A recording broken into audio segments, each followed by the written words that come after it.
সৃষ্টিকর্তার এটাই সৃষ্টি। বর্তমানে পাতাবিহীন এই গাছটি আসলে লাগে আমাদের বিভিন্ন কাজে। সেই কাজগুলি জন্য আসলে এই বাগানটিতে করা হয়েছে বিভিন্ন ফুল এবং ফলের গাছগুলি, ভেষজ গাছও রয়েছে।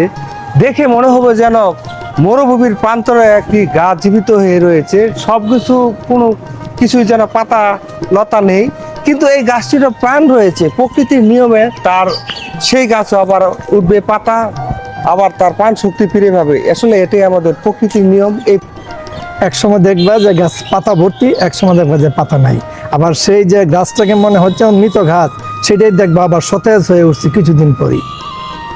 হ্যাঁ, ঠিক তেমনি ভাবে আসলে আমাদের এই জীবনে মাঝে মাঝে এরকম পরিস্থিতির সম্মুখীন হই, মনে হচ্ছে যে এই বুঝি শেষ হয়ে যাচ্ছে। আসলে না, মহান সৃষ্টিকর্তা আমাদেরকে সেই যতক্ষণ পর্যন্ত আমাদের এই পৃথিবীতে টিকে থাকার মতন ক্ষমতা দিয়েছে, আমরা ঠিক ততক্ষণই টিকতে পারবো। মহান সৃষ্টিকর্তার ইয়া ছাড়া আমরা কোনো কিছুই করতে পারি না।